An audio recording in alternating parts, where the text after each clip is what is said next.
반갑습니다. 이번 주일로 이제 마가복음 큐티를 저희가 마쳤고요.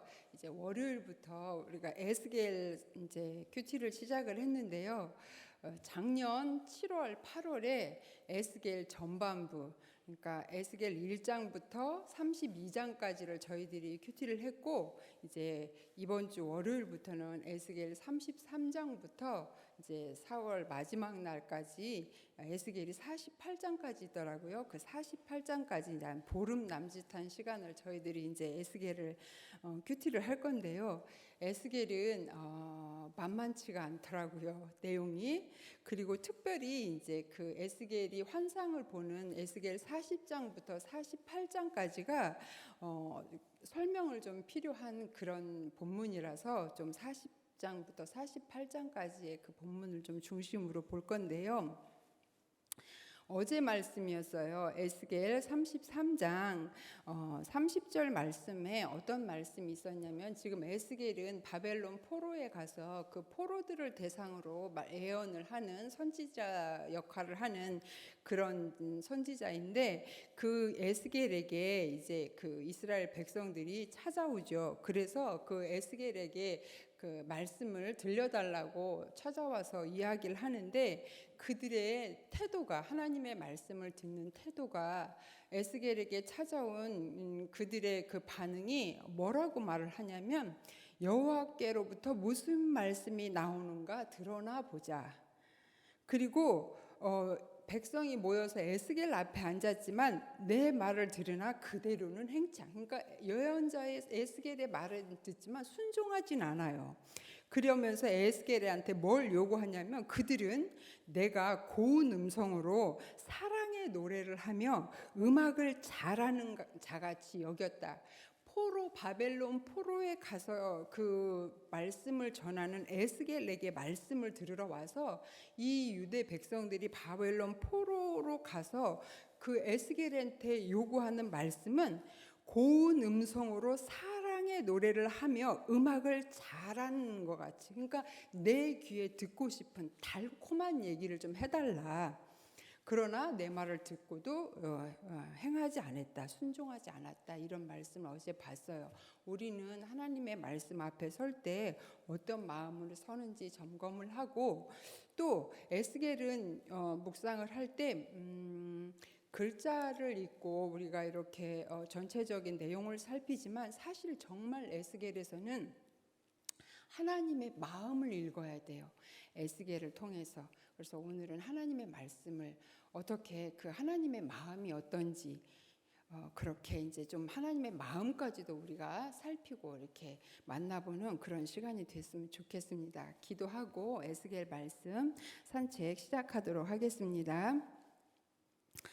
하나님 아버지, 이스라엘 백성들은 하나님과의 언약을 불순종함으로 하나님께 심판을 받아서 바벨론이라는 나라에 가서 포로 생활을 하고 있지만, 그들이 하나님 앞에 설 때 말씀을 듣는 태도는 너무나 바르지 않았고, 또 경건하지 못했고, 말씀을 대하는 태도가 너무 가볍게 여긴 것을 보면서, 정말 이 시대에 우리는 하나님의 말씀을 어떻게 대하고 있는지, 또 어떻게 듣고 있는지, 그 들은 말씀들을 어떻게 순종하는지 점검하는 시간이 될 수 있도록 이 시간을 사용해 주시길 원합니다. 에스겔 본문이 쉽지는 않지만 하나님께서 지혜를 주셔서 에스겔 본문을 잘 깨달을 수 있도록 지혜를 주시고, 무엇보다 에스겔이 전한 그 하나님의 심정을 우리가 잘 받고 또 하나님의 마음을 알 수 있는 그런 시간으로 주님께서 사용해 주시기를 원합니다. 예수님 이름으로 기도했습니다. 아멘. 자, 이제 오늘 에스겔 말씀을 볼 건데요. 작년에 그 큐티를 7월, 8월 할 때 제가 이런 이야기를 들었어요. 에스겔 큐티하다 큐티책 조용히 덮었다. 왜냐하면 전혀 이 시대적인 상황을 알지 못하고는 에스겔 말씀을 깨달을 수가 없어요. 에스겔이 왜 그렇게 전해야 했는지, 왜 하나님은 날마다 심판하고 벌만 내리시는지, 왜 에스겔은 그렇게 이상한 행동을 하면서 하나님의 말씀을 전하는지, 그 학자들이 이렇게 에스겔서를 연구한 걸 보면 사실 에스겔이 정신 분열을 앓고 있는 환자가 아니었나라고 할 정도로 에스겔은 굉장히 자기의 온 몸을 다 들여서 이렇게 말씀을 전하거든요. 이해가 잘 안 가요. 왜 그렇게 했는지. 그 에스겔이 그렇게 전한 그 행동과 또 하나님을 그 대언한 그 자기의 온 삶을 던져서 하나님의 말씀을 대언한 그 에스겔의 삶을 좀 만나야 되는데 시대적인 배경을 모르기 때문에 도무지 그 에스겔에 대해서 이제 알 수가 없었던 거죠. 그래서 우리가 오늘은 전반부를 다 다룰 수는 없지만 에스겔이 쓰여진 시대적인 배경을 잠깐 좀 이렇게 살피면서 가려고 해요. PPT 제가 저기를 안 가져왔네. 자, 시대적인 배경 그냥 클릭을 해주시면 되겠습니다. 시대적인 배경을 보면 이제 첫 번째 글씨가 너무 작나요? 좀 이렇게 혹시 이제 지금 화면 앞에 이렇게 계신 분들은 그 성경책과 이렇게 매일 성경을 펴서 이렇게 놓고 해주시면 좋겠는데요. 지금 이 에스겔이 선지자로 활동하던 시대의 상황을 보면 그러니까 BC 722년에 북이스라엘이 아수르에 망합니다. 그리고 나서 130년이 조금 넘은 시간 동안 남유다가 망하게 되는데 그 시간 동안에 이제 이 북이스라엘을 침략해서 망하게 한 북이스라엘을 망하게 한 아수르는 점점 이렇게 세력이 약해져 가요. 이런 아수르를 침략한 것이 바로 신흥 바벨론이죠. 나부콜라살이라는 왕에 의해서 이렇게 이 아수르가 공격을 당하게 되고 이때 남유다에 우리가 잘 알고 있는 627년에 에레미야라는 선지자가 부름을 받아요. 그리고 나서 이 에레미야 선지자가 부름을 받은 후에 612년에 아수르가 바벨론에 드디어 망하죠. 그런데 이제 이때 이 아수르가 망하면서 아수르가 망하고 나자 이제 이 고대 근동을 누가 세력을 잡냐? 그 신흥 바벨론 나부콜라살의 그 바벨론의 왕이냐 아니면 애굽의 바로 누구냐 이래서 두 나라가 이제 전쟁을 하는데 그게 바로 이제 609년에 일어났던 1차 갈그미스 전투예요. 이 갈그미스 전투에서 애굽과 바벨론이 서로 세력을 갖기 위해서 전쟁을 하는데 이때 남유다의 정말 선한 왕이었던 요시야라는 16번째 왕이 이 갈그미스 전투에 그냥 합류를 해요. 왜 그랬는지는 모르겠는데 굳이 그럴 필요는 없는데 이 요시야 왕이 그 갈그미스 전투가 일어나는 무기토까지 갔다가 거기에서 전사를 하게 돼요. 그러면 남유다는 지금 왕이 없는 상태이고 고대 근동의 애굽과 바벨론이 전쟁을 하고 있는데 이 1차 갈그미스 전투에서 둘이 애굽과 바벨론이 무승부가 돼요.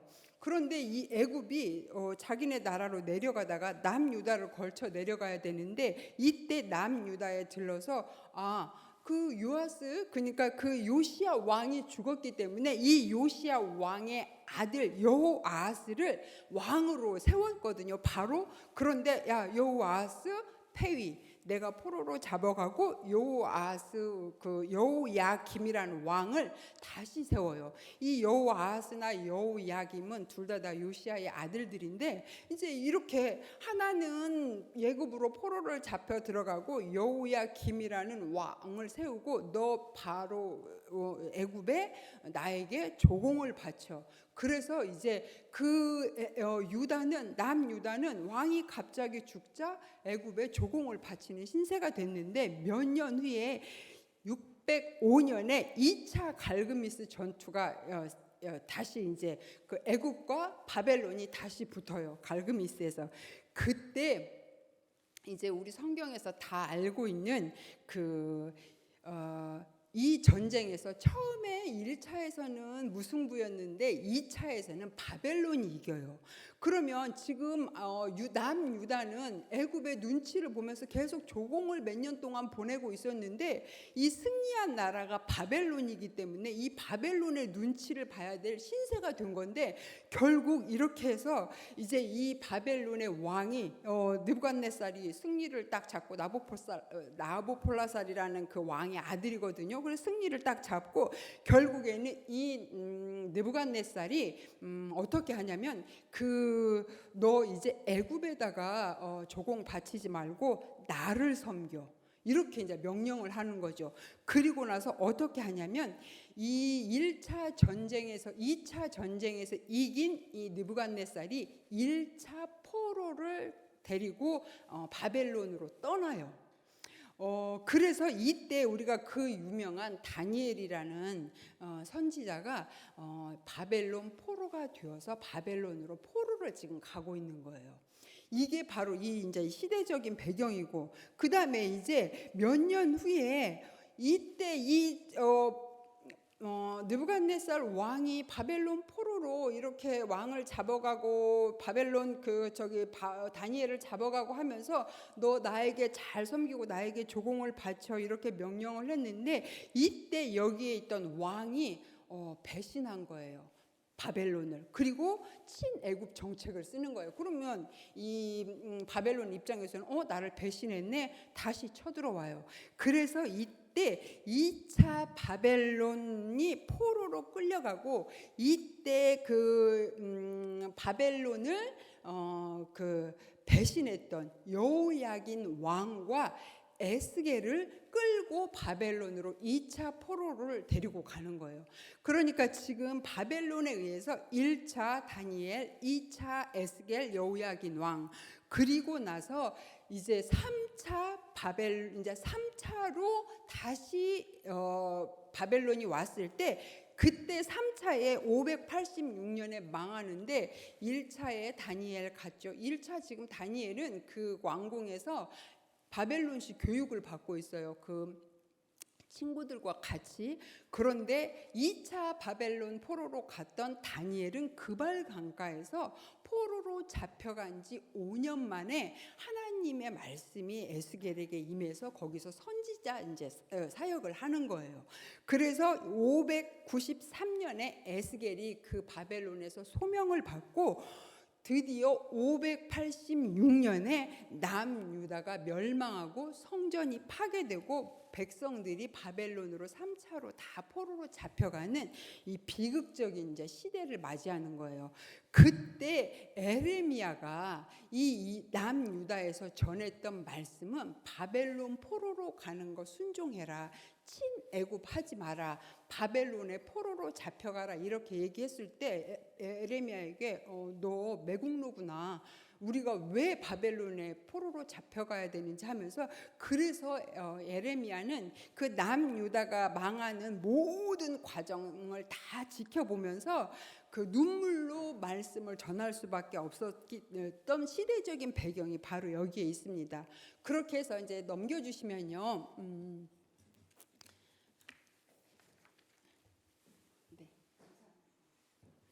자, 이제 이게 지도를 봐야 돼요. 아까는 시대적인 배경이었다면 이제 지리적인 배경, 이런 상황에서 저희 예루살렘이 있고, 빨강 점으로 된 곳이 예루살렘이거든요. 그리고 이쪽으로 가면은 바벨론이 있죠. 이 바벨론 지역은 메소포타미아 지역이고, 바로 이곳에서 이곳이 갈대아, 우루, 동방, 신할 땅, 우리가 성경에서 읽는 바로 여기에서 그 아브라함이 이렇게 하나님의 부름을 받아서 이 예루살렘 이쪽 가나안 땅으로 왔잖아요. 그런데 이제 그 땅으로 다시 바벨론 포로로 가게 된 거예요. 그러니까 얼마나 비참하겠어요. 여기에서 아까 얘기했던 것처럼 1차, 2차, 3차에 걸쳐서 1차에는 다니엘, 2차는 에스겔, 3차에는 많은 이렇게 사람들 이렇게 해서 바벨론으로 포로를 가고 있는 거예요. 몇 년? 70년. 예레미야가 얘기를 했잖아요. 너희가 그 바벨론 포로는 70년으로 하나님이 정했다. 70년에서 더도 아니고 덜도 아니고 더도 아니고 딱 70년이 되면 너희가 이 땅으로 돌아올 거니까 그곳에서 잘 살고 잘 먹고 잘 사는 게 너희들이 할 일이다. 하나님은 뜻은 정했다 그러는데 여기서 계속 이제 그 이스라엘 백성들이 유다 백성들이 말을 듣지 않았던 거죠. 오히려 에레미야를 더 핍박하고 말씀을 전하지 못하게 했던 거죠. 이런 상황 속에서 이제 이 에스겔이 이 바벨론 포로로 잡혀간 상황 속에서 그발 강가에서 하나님의 말씀이 에스겔에게 임하죠. 25에 잡혀간 제사장 출신의 에스겔은 30살이 되던 해에 그발 강가에서 하나님의 권능의 말씀이 임해서 선지자가 되고 예언을 하게 되는데 이 하나님께서 에스겔에게 그 두루마리를 먹으라고 하죠. 그래서 그곳에서 이렇게 하나님의 말씀을 전하는 선지자로 살게 되고 이쪽이 바벨론 땅이 무대 B였다면 예루살렘은 무대 A예요. 이곳에서는 에레미야가 너희들 애굽으로 가지 말고 친애굽 정책 쓰지 말고 바벨론으로 포로 가라 울면서 계속 이렇게 말씀을 전하지만 이스라엘 백성들이 전혀 들은치 않고 또 특히 이 남유다의 남은 왕들은 이렇게 계속 그 하나님의 말씀에 순종하지 않다가 결국 마지막에 그 3차 그 포로 잡혀갈 때 시드기야 왕이 그 예루살렘으로 시드기야가 마지막 왕이었을 때 바벨론 느부갓네살이 공격을 했을 때 그 공성전을 펼치죠. 그 성을 다 문을 닫고 들어오지 못하게 그곳에서 그래서 결국 그 땅에 기근 임해서 막 아이를 잡아먹는 그런 내용이 자기 자녀를 잡아먹는 그 비참한 상황에까지 이뤄서 에레미야 애가에 보면 막 너무 아이가 배가 고파서 엄마의 젖을 먹었는데 그 엄마의 젖에서 피가 나오고 엄마가 죽어 있었기 때문에 그래서 느부갓네살 왕의 그 끔찍하게 당하는 그런데 그 시드기야가 결국에는 그 포로로 잡혀가라는 에레미야의 그 말씀에 하나님의 말씀에 불순종하고 도망가다가 자기 자녀들을 데리고 도망가다가 느부갓네살에게 잡혀서 느부갓네살이 마지막으로 그 시드기야 왕이 마지막으로 본 것은 자기 자녀들이 자기 눈앞에서 목 베어서 죽는 것과 그 눈이 뽑혀서 그 바벨론으로 그 포로로 그 쇠사슬에 묶여서 끌려가거든요. 그래서 에레미야는 이런 모든 상황을 보면서 슬퍼할 수밖에 없었던. 그래서 결국 이렇게 비참하게 망하는 그런 그 시대적인 배경과 지리적인 배경을 좀 알면은 저희들이 좀 에스겔을 읽는데 조금 수월하죠. 그래서 결국에는 근데 이제 여기서 에스겔이 이렇게 말씀을 전하고 있을 때 이 그발강가에서 말씀을 그 하나님의 말씀이 임했는데 사실 여기에는 지금 다니엘도 있어요. 다니엘은 어디에서 느부갓네살의 궁전에서 그 왕의 그 진미를 거부하면서 그런 여러 가지의 시험을 막 겪잖아요. 그런데 이제 거기서 다 이렇게 다니엘은 승리를 하게 되고 거기에서 백성들을 이렇게 보호하는 그런 역할을 하고 나중에 행정직까지 이렇게 최고의 행정직까지 올라가는 그런 역할을 한 게 또 다니엘이죠. 그래서 결국에는 이 바벨론에서 그러니까 에스겔이나 다니엘은 예루살렘에서 말씀을 전했던 선지자가 아니고 그 바벨론 포로에 가서 그 포로 상황에서 말씀을 전했던 그런 이제 선지자들이었다라는 것을 이제 기억을 해줘야 되겠죠. 그렇게 이제 이렇게 말씀을 전하는데 그러면 에스겔은 어떤 그 선지자였는지 저희들이 한번 좀 간단하게 만나보려고 해요. 에스겔이라는 이름은 하나님께서 힘을 주신다, 하나님께서 강하게 하신다라는 이름의 그 선지자인데 이제 이 성경 전체에 유일하게 1인칭으로 이렇게 기록된 예언서는 에스겔서가 하나밖에 없다고 해요. 그러니까 그 에스겔은 그 자기의 이야기를 이렇게 1인칭으로 기술을 했고 거기에다가 이제 그 정확하게 몇 월, 며칠 날 이렇게 하나님의 말씀이 나에게 임했다라는 것을 역사적으로 연대를 잘 기록하는 그런 이제 특징이 있는 게 바로 에스겔서입니다. 에스겔은 BC 622년에 예루살렘에서 제사장의 아들 부시의 아들로 태어나서 이제 나는 어차피 제사장은 또 제사장이 되어야 되잖아요. 세습을 해야 되기 때문에 그렇게 제사장 훈련을 잘 받고 있던 25세 청년이 이제 바벨론 포로로 잡혀가게 되는 거죠. 그래서 제사장 직무를 수행하기 위해서 많은 교육을 받았을 거예요. 그런데 그 바벨론 포로로 잡혀갔을 때 얼마나 자신이 비참했고 나는 이제 앞으로 30살부터 제사장 역할을 해야 되는데 나는 내 인생은 여기서 끝나는 것인가, 이렇게 이제 굉장히 비참하고 낙심했겠죠. 그런데 이제 이렇게 25세 때 여호야긴 왕과 같이 바벨론으로 포로로 잡혀갔을 때 그런 어떤 상실된 마음이 있었는데 30세에 이제 하나님의 말씀을 하고 예언자로서 이제 소명을 받는 거죠. 이따가 우리가 본문에 들어가서 에스겔이 어떻게 하나님의 말씀을 받고 소명을 받았는지 좀 볼게요. 그런데 에스겔이라는 선지자는 참 비참하게 살았던 게 뭐냐면은 그 예루살렘이 586년에 마지막으로 느부갓네살의 3차 침공에 의해서 다 이렇게 무너지고 유다가 남유다가 망하게 되잖아요. 이때 586년에 그러니까 에스겔은 지금 바벨론이라는 땅에서 아직 그 남유다가 망했다는 소식을 듣지 않은 그런 상황에서 선지자 역할을 하고 있었는데 어느 날 하나님께서 우리가 이따가 에스겔 24장에 가면 갑자기 하나님께서 에스겔에게 너 눈에 기뻐하는 거, 네 눈에 좋아하는 거 데려가도 너무 슬퍼하거나 그렇게 마음 아파하지 말라는 말씀을 주는데, 그러자 그날 밤에 이제 에스겔의 아내가 갑자기 죽어요. 그런데 하나님께서 절대 슬퍼하지 말라고 이렇게 얘기를 하는데 에스겔이 이제 그때 울지도 못하고 어떤 이제 그런 하는데, 이런 걸 보면서 예레미야는 결혼도 하지 말라고 하나님 하거든요.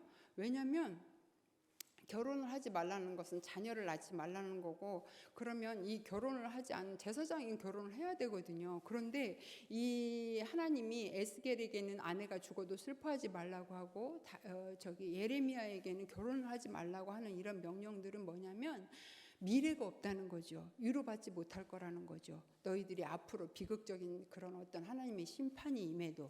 그래서 예레미야도, 그리고 이제 사실 북이스라엘의 호세아라는 선지자를 보면 음란한 여인 고멜을 취해서 음란한 자녀를 낳잖아요.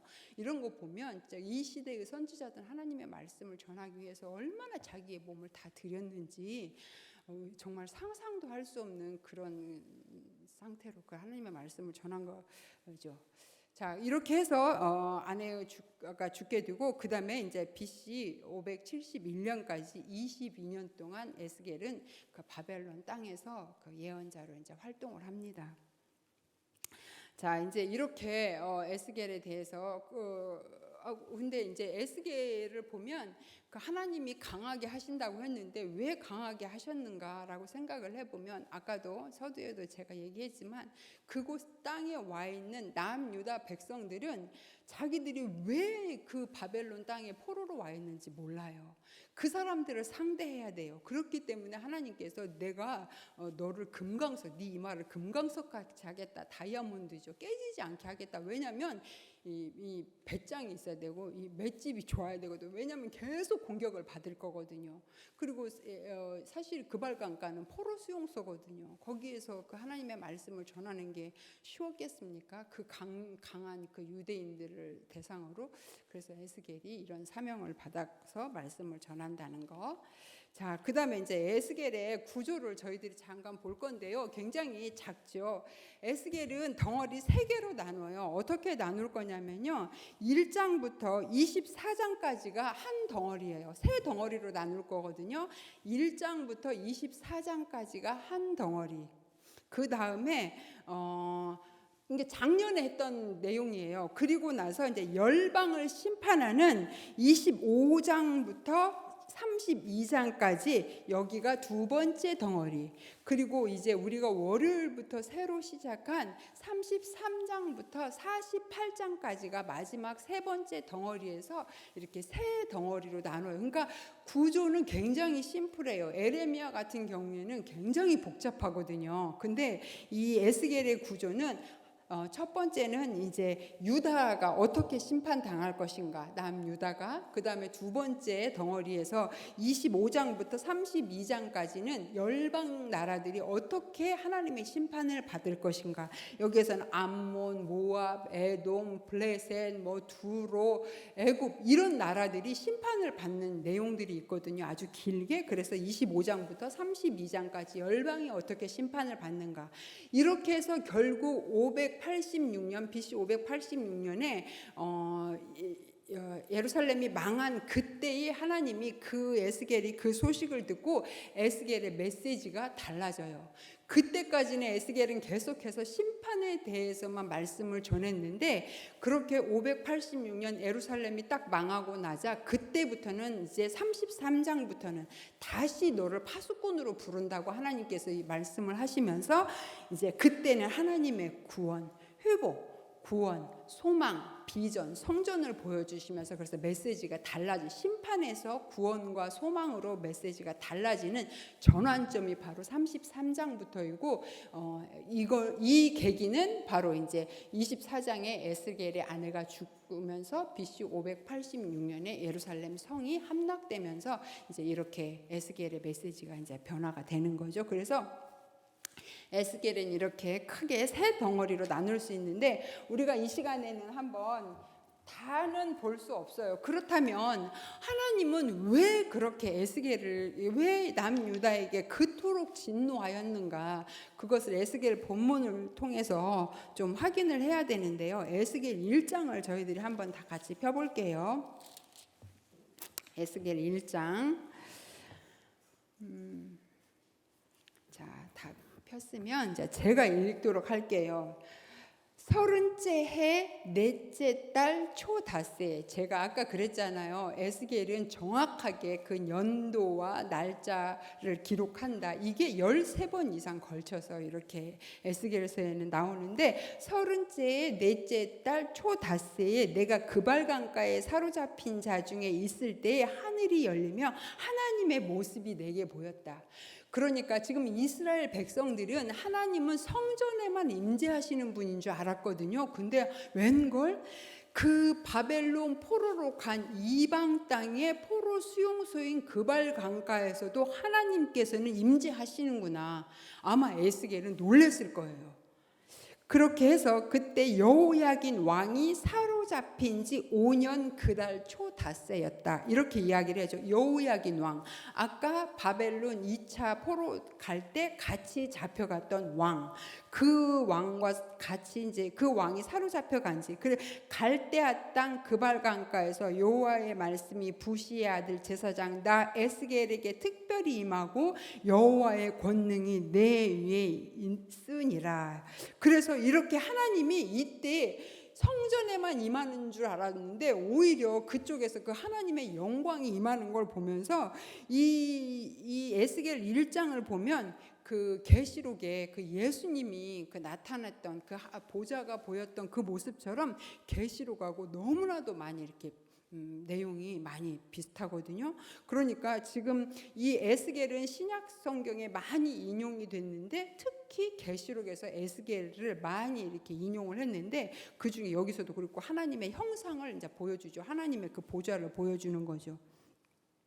그 다음에 이제 2장에 가서 보면 에스겔을 선지자로 불러요. 그러면서 제가 아까 얘기했던 것처럼 4절에 봅시다.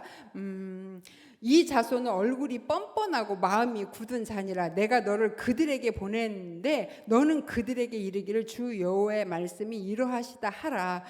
5절 그들은 패역한 족속이다. 그들이 듣든지 아니 듣든지 그들 가운데서 선지자가 있음을 알게 해라. 네가 선지자가. 그러면서 6절에 인자야 너는 비록 가시와 찔레와 함께 있으며 전갈 가운데 거주할지라도 그들을 두려워하지 말고 그들의 말을 두려워하지 말지어다. 그들은 패역한 족속이요 그 말을 두려워하지 말며 그 얼굴을 무서워하지 말라. 그러면서 이제 하나님께서 계속 그들이 듣든지 아니 듣든지 말씀을 전해라고 하면서 내가 너에게 이제 먹어라. 내가 너에게 주는 말씀을 먹으라 하면서 8절에 보니까 내 입을 벌리고 내가 내게 주는 것을 먹으라 하면서 그 두루마리 책을 하나님이 그 에스겔의 입에 넣어주는데 그 두루마리 안에는 안팎으로 애곡과 재앙의 말이 기록되어 있다. 이제 이렇게 얘기하죠.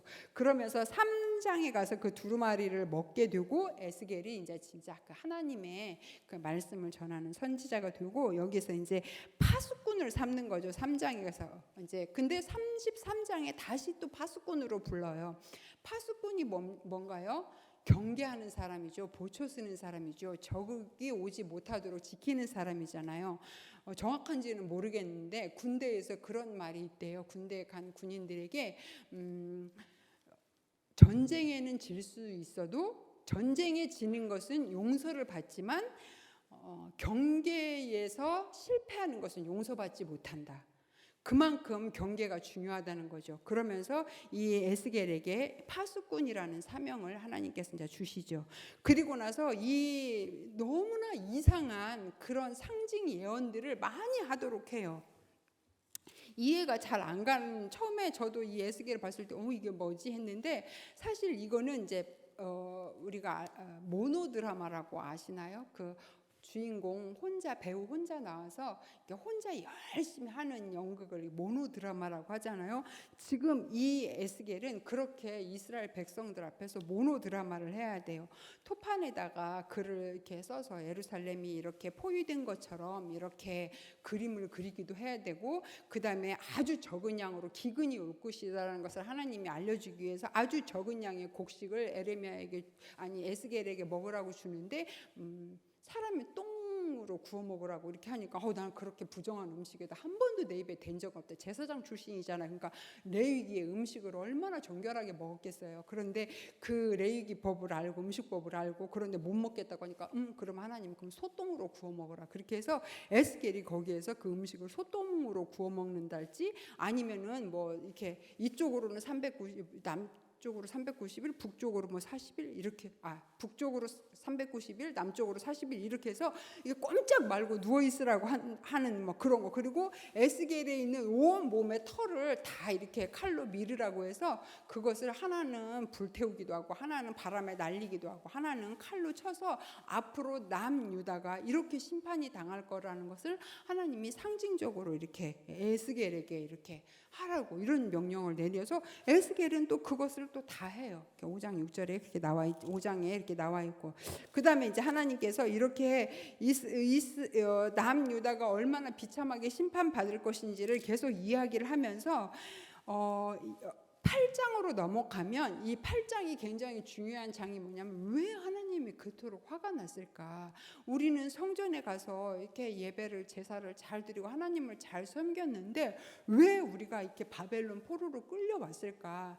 유다 속담 중에 아버지가 신포도를 먹었는데 왜 아들의 입이 실까? 이게 있대요. 이런 속담이 있는데, 거기에 온 남유다의 백성들은 내가 왜 바벨론 포로로 끌려왔지? 우리 조상들이 얼마나 죄를 지었으면 내가 이렇게 바벨론 포로로 끌려와서 이 고생인가? 이렇게 생각하고 있을 때 하나님이 그 속담에 대한 답을 주는 것이 뭐냐면 8장에 우리 한번 가서 보는데, 자, 8장 여섯째 해 여섯째 달 초닷새에 나는 집에 앉았고 유다의 장로들이 내 앞에, 그러니까 유다 장로들이 날마다 오는 거예요. 지금 에스겔한테 왜 내가 거기에 그렇게 바벨론 포로로 있어야 되냐? 그때 주 여호와의 권능이 거기에서 내게 내리기로 내가 보니 불 같은 형상이 있더라. 그 허리 아래의 모양은 불 같고 허리 위에는 광채가. 그러니까 이때 이제 다시 그 하늘이 열리면서 하나님의 영광이 보이면서 이 에스겔이 그 바벨론 포로에 있을 때 3절에 그가 손 같은 것을 펴서 내 머리털 한 모숨을 잡으며 주의 영이 나를 들어 천지 사이로 올리시고 하나님의 환상 가운데 나를 이끌어 예루살렘으로 가서 안뜰로 들어가는 북향한 문에 이르시니 거기에는 질투의 우상, 곧 질투를 일어나게 하는 우상의 자리가. 그러니까 환상 중에 하나님의 손이 에스겔의 머리를 잡아요. 사실 머리를 이렇게 잡는다라는 것은 하나님이 지금 뭐 이렇게 존중한다라는 의미는 아닌 것 같아요. 그냥 에스겔의 머리 끄덩이를 잡아서 이렇게 환상 중에 바벨론에서 예루살렘까지 데리고 가는 거예요. 그리고 예루살렘에 데려다 놓고 그 예루살렘에서 어떤 일이 벌어지고 있는지 환상을 보여주는데, 거기에 질투의 우상, 곧 질투를 일어나게 하는 우상의 자리가 있는 곳이다. 이스라엘 하나님의 영광이 거기에 있는데 내가 들에서 본 모습과 같더라. 아까 그발 강가에서. 그런데 질투의 우상이 있더라 하면서 5절에 그렇게 있죠. 제단문 어귀 북쪽에 그 질투의 우상이 있더라. 5절 하반절에. 그리고 6절에 보니까 그가 또 내게 이르시되 인자야 이스라엘 족속이 행하는 일을 보느냐 그들이 여기에서 크게 가증한 일을 행하여 나로 내 성소를 멀리 떠나게 하느니라. 너는 다시 다른 가증한 큰 일을 보리라 하면서 다시 또 다른 곳으로 데리고 가는데, 그 다른 곳에 데리고 갔을 때 거기에서 어떤 것이 있냐면 10절에 보니까요, 내가 들어가 보니 각양 곤충과 가증한 짐승과 이스라엘 족속의 모든 우상 그 사방 벽에 그렸대요. 곤충, 가증한 하나님이 형상을 만들거나 그곳에 절하지 말라고 십계명에서도 주셨잖아요. 그런데 그렇게 우상의 형상을 만들었고 그 사방 벽에, 그리고 11절에 보니까 이스라엘 족속의 장로 중 70명이 그 앞에 섰으며 사반의 아들 야아사냐도 그 가운데 섰고 각기 손에 향로를 들었는데 향연이 구름같이 오르더라. 이 하반의 아들 아하샤는 누구냐면 아까 앞에서 그 요시야의 아들 요시야가 그 종교 개혁을 남유다가 망하기 전에 일으켰을 때 그 성전에서 그 여호와의 율법을 발견해서 그 요시야 왕에게 율법을 읽어줬던 서기관이 바로 이 사반이거든요. 근데 그의 후손인 아하사냐도 그 후손이 여기에서 우상 숭배하고 있는 일에 가담하고 있는 거예요. 그리고 나서 또 이런 환상을 하나님께서 보여주시고 또 13절에 내가 또 이르되 너는 다시 그들이 행하는 바 다른 큰 가증한 일을 보리라 하시더라면서 또 나를 데리고 여호와의 전으로 들어가는 북문에 이르기로 보니 거기에 여인들이 앉아서 단무스를 위해서 애곡하더라. 단무스는 바로 바벨론 우상 중에 하나거든요. 성경에는 딱 한 번 나오는 우상인데 이 단무스를 위해서 애곡하더라. 그리고 15절에 그가 또 내게 이르되 인자야 내가 그것을 보았느냐 너는 또 이보다 더 큰 가증한 일을 보리라 하면서 16절에 그가 또 나를 데리고 여호와의 성전 안뜰에 들어가니라. 보라 여호와의 성전 곧 현관과 제단 사이에서 약 25명이 여호와의 성전을 등지고, 여기 이제 원문에서 보면 이게 엉덩이를 하나님 앞에 내밀고라는 거예요. 그러니까 하나님을 아주 경멸하는 거죠. 낫을 동쪽으로 향해서 동쪽 태양에게 예배를 드리고 있었다. 이 성전에서 행하고 있는 지금 이걸 보세요. 8장 하나님이 환상 중에 에스겔을 예루살렘으로 데리고 가서 그곳에서 예루살렘에서 행해지고 있는 그런 것들을 보여줄 때 이렇게 하고 있는데 어떻게 유다가 심판을 받지 않고 예루살렘 성전이 어떻게 무너지지 않고 하나님이 심판하지 않겠어요? 자녀가 잘못하면 부모가 징계하고 이 자녀를 돌이키는 게 마땅하듯이 하나님도 이건 내가 심판하는 것은 당연하다라는 것을 이걸 통해서 보여주는 거죠. 그래서 그렇게 하면서 하나님이 뭐라고 말씀해? 또 17절에 또 내게 이르시되 인자야 내가 보았냐? 유다 족속이 여기에서 행한 가증한 일을 적다 하겠느냐? 그들이 그 땅을 폭행으로 채우고 또다시 내 노여움을 일으키며 심지어 나뭇가지를 그 코에 두었다. 이게 이제 우상한테 하는 어떤 행동이라고 해요.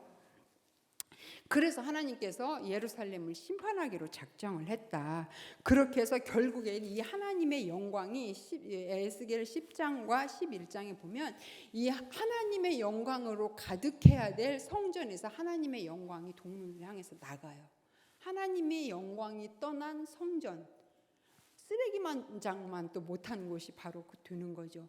예를 들면 하나님의 영광이 없는 교회, 그 교회가 교회 역할을 잘 감당할 수가 없는 것처럼 정말 만약에 하나님께서 이 시대의 교회를 향해서 너희들 교회에서 행하고자 있는 이런 예배와 이런 걸 내가 정말 볼 수가 없다 하면서 하나님이 떠나버리신다고 하면 도대체 그건 어떤 진짜 그냥 건물이죠, 건물. 이런 것을 보면서 이제 하나님이 얼마나 이렇게 마음 아파했는지 이제 우리가 그런 걸 봐야 되는 거죠. 그래서 이렇게 하고 그 다음에 이제 16장으로 가면 예루살렘이 얼마나 가증한 창녀 같은 예루살렘이었냐고 하면 이제 그 이야기 하나를 전해줘요. 광야를 가다가 어떤 사람이 이제 그 낳자마자 버려진 그 여자아이가 막 광야에서 막 뜨거운 태양 아래서 막 울면서 막 이렇게 있는 거가 너무 불쌍해서 이제 그 여자아이를 데려다가 잘 씻어가지고 잘 길러준 거예요. 그런데 이 여자아이가 자라면서 너무나도 아름답게 자라는 거예요. 그런데 이 여자아이가 그 자기를 구해준 그 주인의 은혜는 잊어버리고 자기가 예쁘고 또 아름답다라는 것을 알고 많은 남자들하고 바람을 피우고 다니는 거예요. 주인의 은혜는 아랑곳하지도 않고. 이게 바로 이제 예루살렘이라는 거죠. 이게 남 예루살렘이라는 거고 남 유다라는 거고 이스라엘이 이랬다라는 거죠. 자기 주제도 모르고 광야에 벌어진 죽으려고 하는 그런 갓난아기 같은 그런 아이 주워다가 정성껏 예쁘게 키워놨더니 결국 바람둥이가 되어서 이 세상에 있는 모든 남자들에게 전부 음란한 행하고 바람을 피고 다니고, 이게 바로 이제 누구냐면 아수르에게 또 애굽에게 바벨론에게 하나님에게 오지 않고 이렇게 하는 것은 이제 하나님이 빗대어서 이런 더러운 창녀 같은 예루살렘이다, 이렇게 해서 이런 가증한 일을 보여주는 거죠. 그래서 예루살렘이 얼마나 이렇게 죄가 많은지 그런 걸 이제 보여주는 거죠. 그래서 다 하면 이제 우리가 너무나도 시간이 많이 가고, 그리고 23장에 가면 오홀라와 오홀리바라는 두 자매가 나오는데 여기서 북이스라엘과 남유다 음란한 자매를 여기서 하나님이 이렇게 얘기해서 또 이렇게 이들이 얼마나 더러운지 하고, 그 다음에 24장에 가면 아까 제가 얘기했죠. 전반부가 1장부터 24장까지라고. 그리고 이 24장의 마지막 절에 에스겔의 아내가 죽거든요. 이 24장에서 하나님이 24장 1절을 볼까요?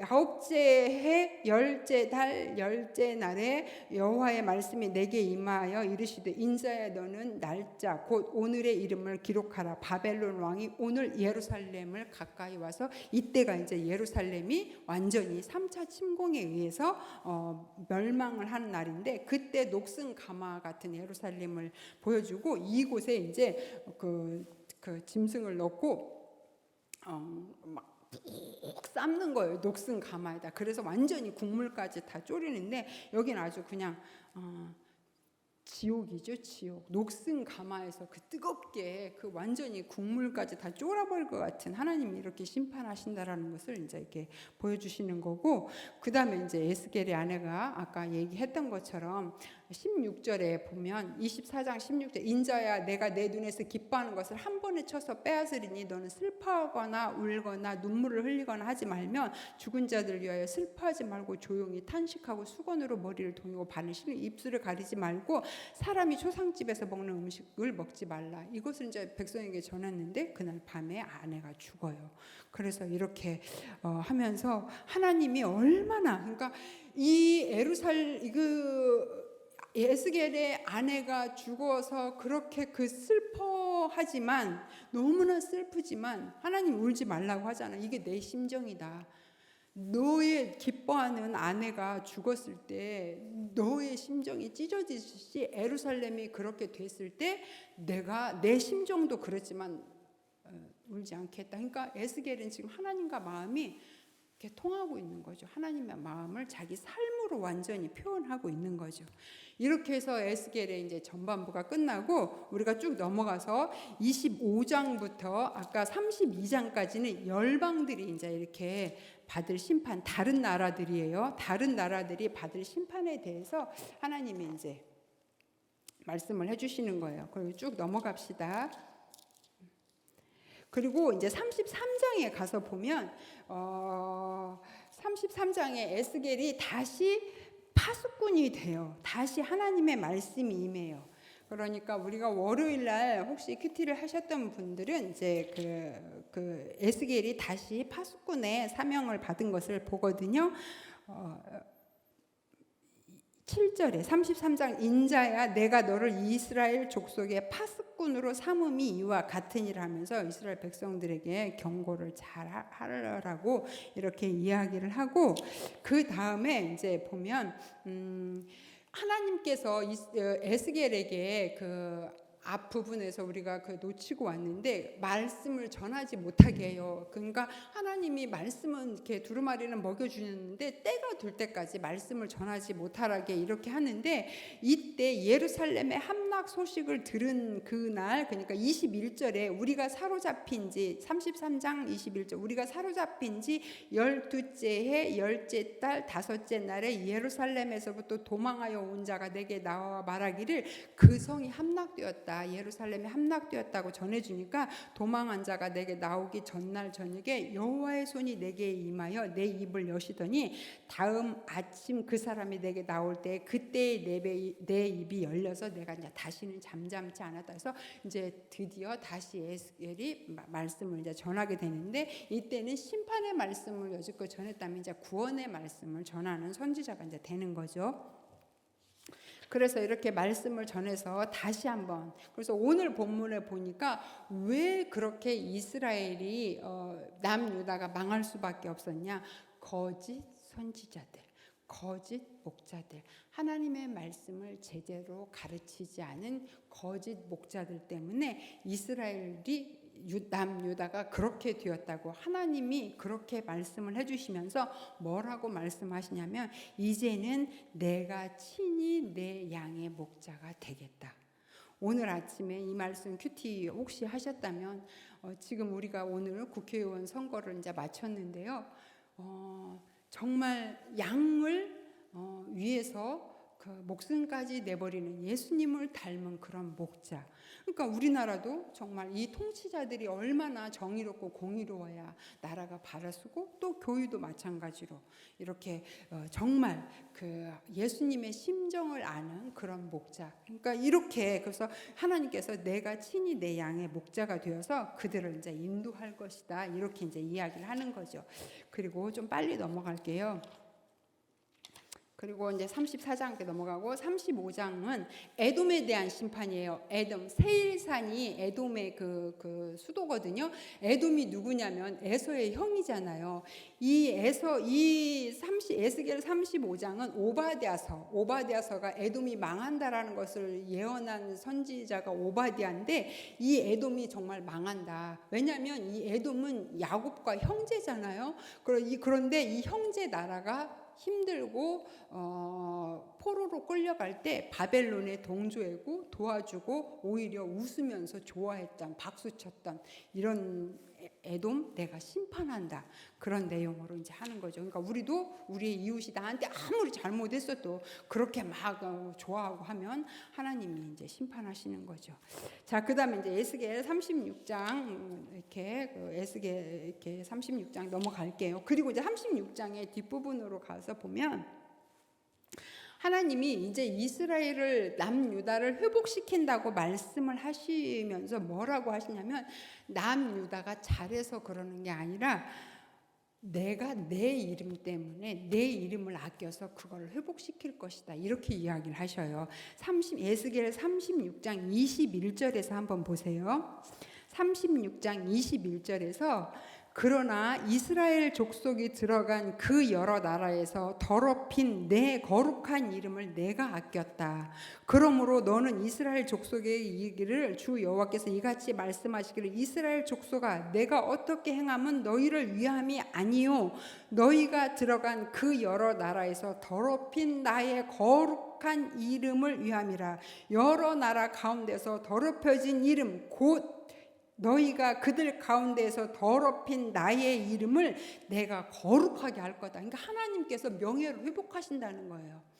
그러니까 이거는 우리의 뭐 선함이 없다라는 거죠. 그냥 하나님의 전폭적인 은혜로 남유다는 회복될 것이다라는 것을 여기서 이렇게 말씀을 해주시는 거죠. 그리고 우리가 잘 알고 있는 새 영을, 26절에 새 영을 너희 속에, 새 마음을 너희에게 주어 너희 육신에서 굳은 마음을 제거하고 부드러운 마음을 줄 것이다. 또 내 영을 너희 속에 줘서 율례를 행하게 할 것이다. 내 규례를 잘 지키게 할 것이다 라면서 너희가 내 백성이 되고 나는 너희의 하나님이 될 것이다. 지금 에스겔서에서 이런 말씀은 진짜 얼마 만에 나오는 말씀인 거죠. 가슴이 이제 여기서부터는 막 두근거려야 되는 거죠. 그래도 그러나 이제 이렇게 이런 것이 너희들을 구원하는 일이 당연한 거지만 그래도 너희들은 되게 기도해야 된다 이렇게 얘기를 하네요. 자, 37장에 가서 보면 우리가 정말 잘 알고 있는 그 골짜기에서 그 죽음의 골짜기에서 사망의 골짜기에서 이제 그 마른 뼈가 일어나 가지고 생기가 들어가서 큰 군대가 되는 그 모습들이 37장에 이렇게 나오고 여기는 우리가 잘 아는 본문이기 때문에 넘어가도록 할게요. 이런 상황에서 하나님이 주신 말씀이라는 걸 알겠죠? 그리고 이제 38장을 보면 38장과 39장에 보면 이제 그러니까 곡과 마곡, 그러니까 마곡은 곡이 다스리는 나라 이름이, 그러니까 마곡이라는 나라의 곡 왕이 다스리는데 이거는 이제 이 하나님의 나라를 그 하나님 나라의 백성들을 멸망시키려고 달려드는 그런 어떤 악한 세력들을 이야기하는 그런 이야기가 나오는데 여기 이 본문은 이제 계시록 20장과 이렇게 많이 거기에서도 이 곡과 마곡의 이야기가 나오는데 바로 이제 그렇게 하는 거죠. 자, 그다음에 이제 제가 아까 얘기했던 40장부터 48장까지 성전의 환상을 보여주는 거거든요. 여기 하고 이제 마무리를 할게요. 우리가 그 레위기를 읽을 때 그 성전에 그러니까 그 모세가 이렇게 시내산에 올라가서 성전의 모형을 하나님께 받았을 때 모세는 봤지만 그걸 글로 적었기 때문에 그걸 만들어 놓고 있지 않으면 도대체 무슨 말을 하는지 전혀 몰라서 레위기가 어려운 것처럼 그 에스겔서도 마찬가지예요. 이 40장부터 48장까지 우리가 이미지로 보지 않으면 도대체 이게 무슨 말인지 얼마나 자세하게 에스겔이 정말 꼼꼼하게 이렇게 해요.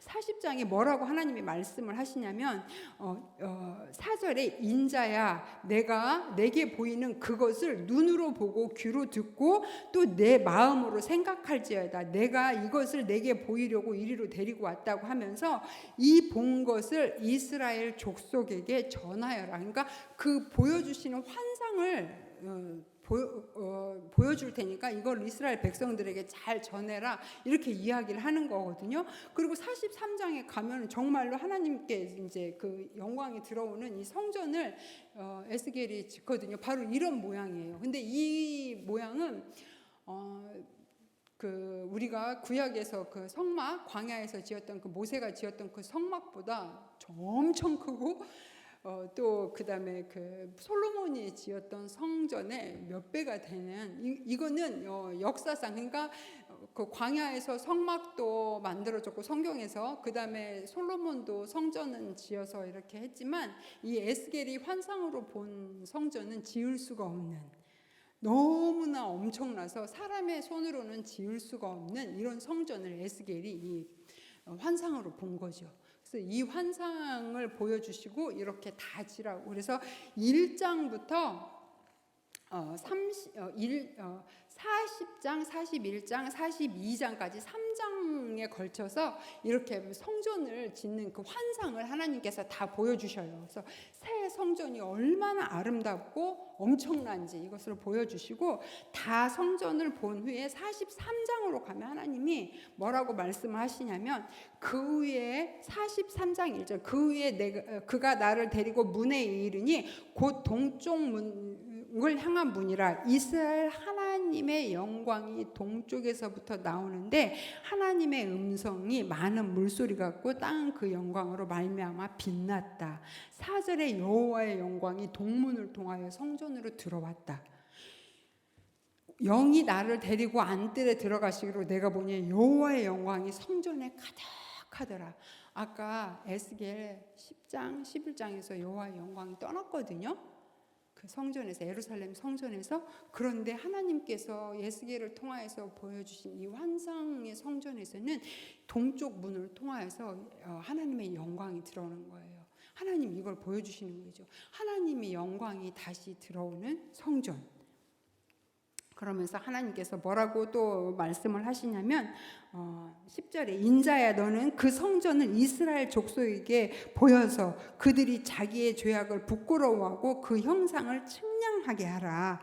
그러면서 만일 그들이 자기들이 행한 모든 일을 부끄러워하거든 너는 이 성전의 제도와 구조와 그 출입하는 곳과 그 모든 형상을 보이며 또 그 모든 규례와 그 모든 법도와 그 모든 율례를 알게 하고 그 목전에 그것을 써서 그들로 그 모든 법도와 그 모든 규례를 지키게 해라. 그러니까 지금 하나님은 그냥 그 이스라엘 백성들에게 성전을 회복시켜 주시는 이 환상을 보여주시면서 이거 그대로 전하라는 거예요. 에스겔에게. 우리도 이렇게 성경을 보면서 하나님이 이렇게 보여주고 정확하게 하라고 했으면 또 이렇게 공부를 해야 되는 거 아닐까요? 이건 또 그냥 패스하지 마시고 잘 봐서 또 이렇게 더 인터넷도 찾아가면서 성경 정말 열심히 좀 이렇게 공부를 하면 참 좋겠어요. 그렇게 해야 입체적으로 성경이 보이고 성경이 읽을 때 재미가 있거든요. 자, 그 다음에 이제 이렇게 해서 43장에 이런 역할을 한다면, 자, 이제 1장에서 이렇게 40장 이렇게 해서 성전에 그 대한 환상을 보여주시고 43장에 하나님의 영광이 들어오는 걸 보여주신 다음에 그 다음에 44장에 가서 보면 44장에 가면 그 예배에 누가 예배에 이제 수종을 들어야 되는지 이 성소 안에서 일할 사람들을 하나님이 이렇게 정해주거든요. 근데 여기에서 하나님 뭐라고 말씀하시냐면 레위인들, 하나님이 처음에 이 성막을 모세를 통하여서 맡겼던 성막은 레위인들에게 맡겼는데 이 레위인들이 타락해서 결국은 그 성전을 지켜내지 못했잖아요. 그래서 9절부터 하나님께서 이제 레위인들에게는 이거 맡기지 않는다 이렇게 얘기해서 대부분 레위인들은 바깥에서 할 수 있는 일들을 해주시고, 그러나 15절에 보니까 이스라엘 족속이 그릇 행하여 나를 떠날 때 사독의 자손 레위 사람 제사장들은 내 성소의 직분을 지켰다. 그래서 사독 계열에 그러니까 솔로몬 왕 때 그 사독이 있었거든요. 이 사독 계열의 그 사람들에게 이 제사장 직분을 맡긴다고 해서 이 사독 계열이 앞으로 나에게 수종을 들어서 내 앞에서 이렇게 제사를 직무를 다 행할 것이다라는 것을 사독 가문에게 맡기는 그런 이제 말씀을 해주셔요. 그렇게 44장을 하고 그 다음에 45장에 가서 보면요, 45장에 가서 보면 여기 이제 땅을 우리가 여호수아를 정복하고 나서 민수기를 지나고 여호수아를 정복해서 가나안 땅을 이렇게 지파별로 분배를 받잖아요. 그렇듯이 여기에서도 다시 성전이 환상을 보여주고 땅 분배를 다시 하는데 그때 이제 그 이야기가 나오는데 이 분배를 어떻게 하냐? 공평하게 하라. 거룩한 그 구역을 정하고 공정하게 그 군주가 통치자가 정확하게 공평하게 해라. 여기 통치자에 대한 얘기가 굉장히 많이 나오거든요. 이 군주가 공정하게 이렇게 배분을 해라 이런 이야기를 하면서 46장에 가면은 이 군주와 그 백성들이 어떻게 예배를 드려야 되는지 46장에 나와 있어요. 그렇게 해서 그다음에 47장에 가면 또 우리가 잘 아는 이렇게 모든 성전이 다 보여지고 이 모든 일할 사람들이 성전에서 섬길 사람들이 다 완성이 되고 이 거룩한 구역이 다 정해지고 이렇게 했을 때 예배의 백성들이 어떻게 예배를 드려야 되는지 이 안식일 어떻게 제사를 지려야 되는지 이런 것들이 다 정해진 후에 하나님께서 47장에 가서 그 성전에서 그 물이 이렇게 나와서 이 물이 발목까지 그다음에 이렇게 허리까지 목까지 해서 막 이렇게 헤엄할 정도로 이렇게 막 충만한 게 성령이 충만한 거죠. 그래서 이 물이 결국에 흘러서 사해 바다까지 흘러가서 죽은 바다를 살리고 많은 열매들을 이렇게 맺고 많은 것들을 이렇게 살려내고 소생시키는 그런 환상을 보여주시는 거죠. 결국에는 그래서 이 성전을 통해서 성령의 역사가 어떻게 흘러가야 될지를 하나님께서 47장에서 성전에 흐르는 물을 통해서 이렇게 환상으로 보여주시고 이제 우리가 마지막으로 에스겔 48장까지 다 왔습니다. 48장에서는 땅을 분배하거든요. 아까 제가 얘기했는데 공평하게 땅을 분배해라 이렇게 이야기를 하거든요. 그런데 그 모양이 이런 모양이에요. 저 위에서부터 이렇게 12지파잖아요. 단부터 아셀, 납달리, 므낫세, 에브라임, 르벤, 유다 이렇게 하고 그 가운데 토막을 또 이렇게 좀 텀을 띠죠. 그리고 그곳에 이렇게 지나서 그 다음에 베냐민, 시므온, 이사갈, 스불론, 갓 이렇게 해서 근데 사실 이건 보면 이렇게 반듯하게 분배가 돼 있잖아요. 이거는 그러니까 상징적인 거죠. 정말 지형적으로 이렇게 나눈 것이 아니라 공정해야 된다라는 것을 나타내기 위해서 그 가운데 이렇게 그 칸막이가 된 곳은 바로 여기가 성전이 있는 곳이에요. 이 성전에서는 제사장과 레위인들과 군주가 살 수 있는 곳이에요. 그리고 그러니까 이 가운데다 이렇게 놓은 것은 그 땅의 중심에 하나님이 있다, 성전이 있다라는 것을 보여주는 거죠. 그래서 이렇게 48장에서 이렇게 땅을 분배한 것은 상징적으로 이렇게 분배한 거지 결코 지리적인 것일 수가 없는 거죠. 어떻게 이게 땅을 반드시 나누겠어요? 그 다음에 공평하게 분배하라. 예전에 우리가 여호수아에서나 민수기에서는 땅 분배할 때 많은 지파 인원이 많은 지파가 더 큰 땅을 갖고 적은 지파는 적은 땅을 분배받았는데 이 에스겔을 통해서 보여주는 48장에서는 공평하게 분배하고 그 다음에 이거는 양도가 불가능하다, 영원한 기업이 돼야 된다 이렇게 이제 하나님 말씀하시고 그리고 이것은 이스라엘 백성들뿐만 아니라 유대인들뿐만 아니라 이방인에게도 분배가 돼야 된다. 이제 복음이 이방인에게도 퍼져나간다라는 거죠. 그리고 땅의 중심에 하나님이 계신다 이렇게 하고 그리고 이제 우리가 마지막으로 읽어야 될 곳이 에스겔 48장 마지막 절 이렇게 그 문의 그 지파별로 12지파의 이름이 30절부터 있고 맨 마지막에 뭐라고 하냐면 어떤 말씀이냐면 그 사방의 합계는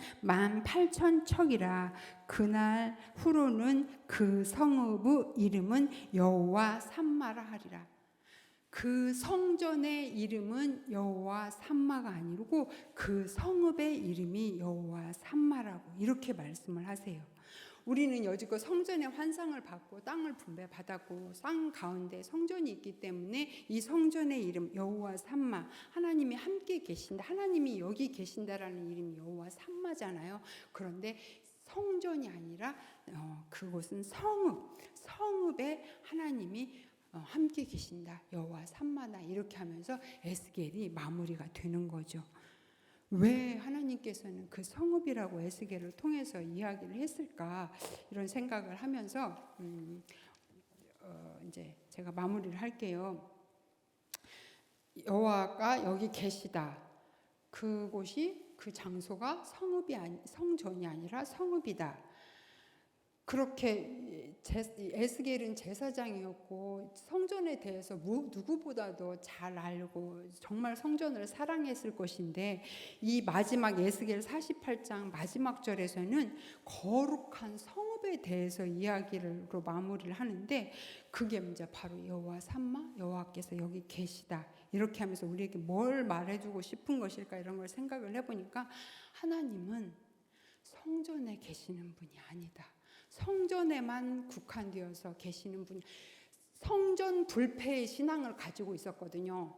남유다 이스라엘 백성들은. 그래서 성전만 있으면 적의 공격으로도 어떤 위험으로도 다 보호받을 수 있다고 성전을 그렇게 의지하고 믿었는데 성전이 결국 이방인에 의해서 불타서 다 없어지는 것을 두 눈으로 봤잖아요. 그런데 그 성전이 이제 하나님께서 보여주시는 그 환상을 보여주시면서 하나님은 성전에만 계시는 분이 아니고 하나님을 성전 안에 가둬두지 말라고 하는 거죠. 하나님의 임재의 장소는 성전뿐만 아니라 내가 바벨론 포로로 끌려가 있는 그 그발 강가에서도 하나님이 임재하셔서 나에게 말씀을 하신다. 그러니까 하나님은 성전 안에도 계시지만 성전 밖에도 계시는 것이고 어디서나 임하시는 하나님이라는 것을 가르쳐주고 싶었던 거죠. 우리도 그렇잖아요. 지금 우리가 교회에서 예배를 드리지 못하잖아요. 그러면 불안해 하시는 분들이 있어요. 교회 와서 예배 주일 성수가 교회 와서 그 시간에 그 자리에서 예배를 드리는 게 전부인 줄 알았는데 사실 우리가 이런 사태를 겪으면서 하나님은 내가 골방에서 내가 내 책상 위에서 우리 집 거실에서 드리는 예배도 받으시고 있다라는 것을 우리가 다 체험했잖아요. 그렇다면 정말 우리는 큰 걸 배운 거죠. 하나님은 교회에만 계시지 않고 내가 하나님을 교회에다 묶어두려고만 하면 그 교회, 그 건물, 그 시간, 이렇게 내가 하나님을 꽁꽁 묶어서 그 안에다, 테두리 안에, 내 울타리 안에 가둬놓고 하나님을 섬기고 싶어 했던 것들을 이번 에스겔을 보면서 정말 하나님은 정말 온 우주에 임재가 가능하시다는 무슨 것을 이제 깨달았죠. 그리고 또 이제 46장에 가서 보면 저는 그거 참 신기했어요.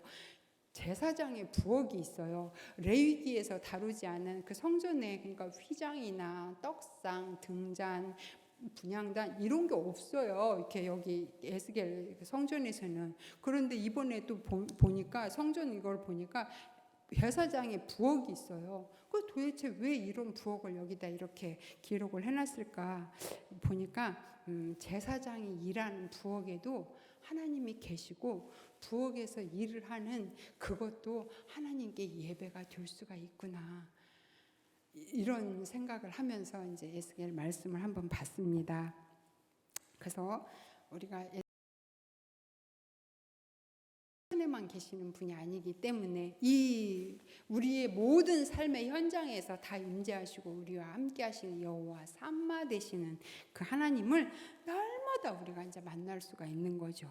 그래서 우리는 어떤 상황에 처해 있을지라도, 내가 병든 몸으로 병실에 누워 있다 할지라도, 정말 너무나 힘들고 어려운 상황에서, 골방에서 정말 있는 상황이라 할지라도 여호와 삼마 되신 하나님께서 그곳에 임재해 주실 것을 믿고 그곳이 바로 거룩한 땅이라는 걸 알고 날마다 하나님과 교제를 하는 우리 이제 모든 나눔교회 성도님들, 또 우리 귀한 청년들 되었으면 좋겠습니다.